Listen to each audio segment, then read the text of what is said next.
পঞ্চাশের দশকে যখন বাংলা সিনেমার স্বর্ণযুগের সূচনা হচ্ছে, উত্তম সুচিত্রা জুটির আবির্ভাব প্রায় অনিবার্য হয়ে উঠছে। কলকাতার সেন্ট্রাল এভিনিউয়ের কফি হাউসের দুটি কক্ষের একটিতে আড্ডা মারতেন কয়েকজন ভাগ্যান্বেষী তরুণ। এদের মধ্যে অগ্রগণ্য ছিলেন অবশ্যই সত্যজিৎ রায়, মৃণাল সেন ও ঋত্বিক ঘটক। বাকিরাও স্বনামধন্য। সেই বাকিদের একজন হলেন অসিত সেন। অসিত সেনেরও ডাকনাম ছিল মানিক। সত্যজিৎ রাও মানিক। দুই মানিকের আলাপ হয়েছিল ডিজে কিমারের অফিসে। আর অসিত ছিলেন ওই অফিসের চুক্তিভিত্তিক স্থির চিত্রগ্রাহক। হ্যাঁ, আজকের গল্প এই অসিত সেনকে নিয়ে। নমস্কার বন্ধুরা, কেমন আছেন সবাই? গল্প যেখানে সত্যি চ্যানেলের এই গল্পে আবারও আপনাদের সকলকে স্বাগত জানাই।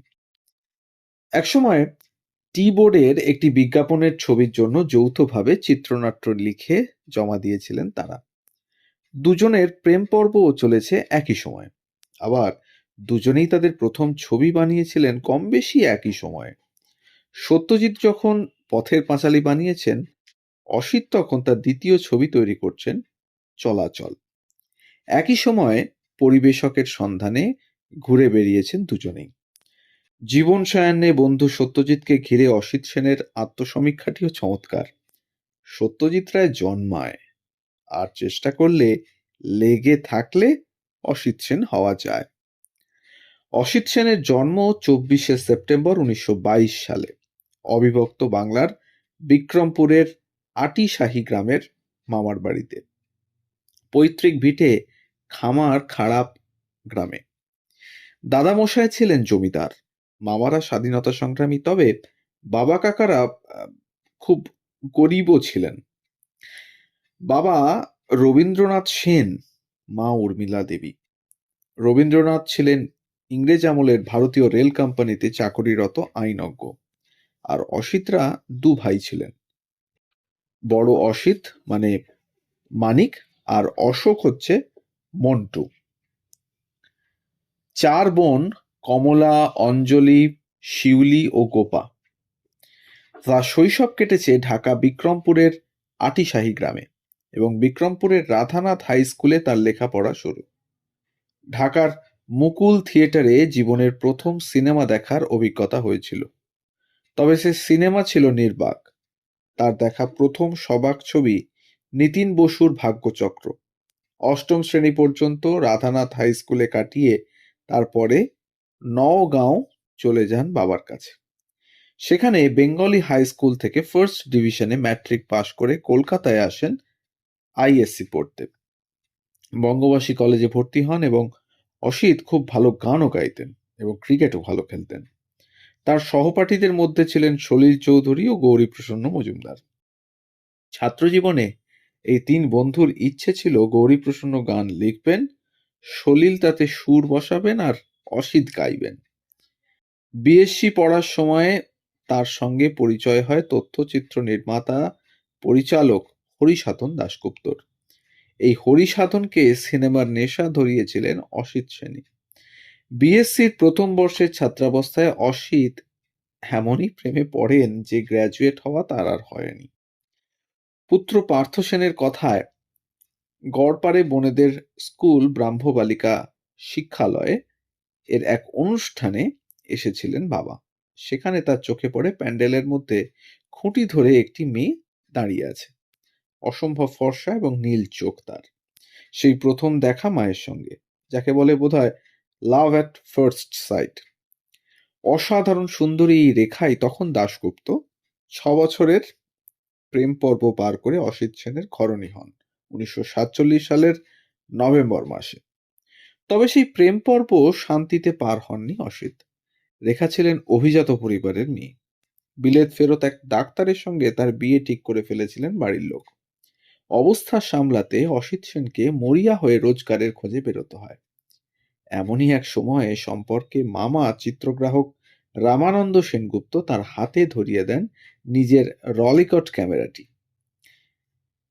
সেই ক্যামেরা হাতে ক্রমশ ফটোগ্রাফিতে দক্ষ হয়ে ওঠেন অসিত, এবং এক বন্ধুর দেশপ্রিয় পার্কের বাড়ির একতলার একটি ঘরে ফটো তোলার স্টুডিও শিল্প মন্দির গড়ে তোলেন। এর কিছুদিনের মধ্যেই রামানন্দবাবু তার চতুর্থ সহকারী হিসেবে অসিতকে ঢুকিয়ে নেন ভারত লক্ষ্মী স্টুডিওতে। অর্ধেন্দু মুখোপাধ্যায়ের পূর্বরাগ 1947 সালের ছবিতে তিনি সহকারী হিসেবে সরাসরি যুক্ত হয়ে যান 17 টাকা মাইনেতে। ছবি তৈরির অন্যান্য বিভাগের কাজও তিনি শিখে নিতে শুরু করেন এই সুযোগে। রেখা এই ঘটনাক্রমে খুশি হলেও অসিত সেনের বাড়িতে হইচই পড়ে যায়। বাঙালি মধ্যবিত্ত পরিবার তখনও সিনেমা তৈরিকে নিকৃষ্ট কাজ বলেই মনে করত, এবং রেখা এসব সমস্যা সামাল দিয়েছিলেন শক্ত হাতে। এরই মধ্যে 1946-47 সালে দাঙ্গা বিধ্বস্ত নোয়াখালী ও পাটনায় মহাত্মা গান্ধী শান্তি প্রতিষ্ঠার উদ্যোগযাত্রার উপরে একটি তথ্যচিত্র তৈরির বরাত পেয়েছিলেন রামানন্দবাবু, কিন্তু শারীরিক কারণে তিনি যেতে না পারায় পাঠিয়ে দেন অসিতকে। 16 মিলিমিটার ক্যামেরা হাতে বেরিয়ে পড়েন অসিত। টানা 25-26 দিন শুটিং করেছিলেন। যদিও কোনো তথ্যচিত্র তৈরি হয়নি শেষ পর্যন্ত, সব ফুটেজ ভারত সরকারের কাছে জমা পড়ে যায় স্বাধীনতার পরে। কিন্তু তার তোলা গান্ধীজির সেই সব শট আজও বিভিন্ন নিউজ রিল বা টিভির পর্দায় দেখা যায়। ইতিমধ্যে অসিত সেন লাইট হাউস সিনেমার উল্টো দিকে এভারেস্ট স্টুডিওতে ফটোগ্রাফার হিসেবে যুক্ত হন।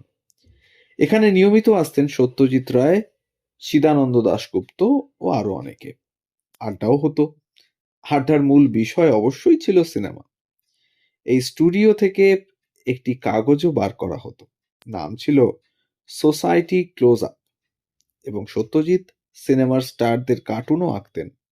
চিদানন্দ ফিল্মের অংশটাও দেখতেন, এবং অসিত দেখতেন ফটোগ্রাফির পাতাটি। এবং লাইট হাউসের পাশেই দোকানটি ছিল বলে হলের ম্যানেজার তাদের বন্ধু হয়ে গিয়েছিলেন, ফলে হলিউডের ছবি এলেই তারা বিনা টিকিটে দেখতে পেতেন সেখানে। কখনো প্রজেকশন রুমে গিয়ে রিল থেকে শট বাই শট পরীক্ষা করতেন, কখনো মিনিয়েচার রুমে বসে ছবি চালিয়ে সাউন্ড ট্র্যাক দিয়ে কখনো তা বন্ধ করে ছবিগুলি দেখতেন তারা।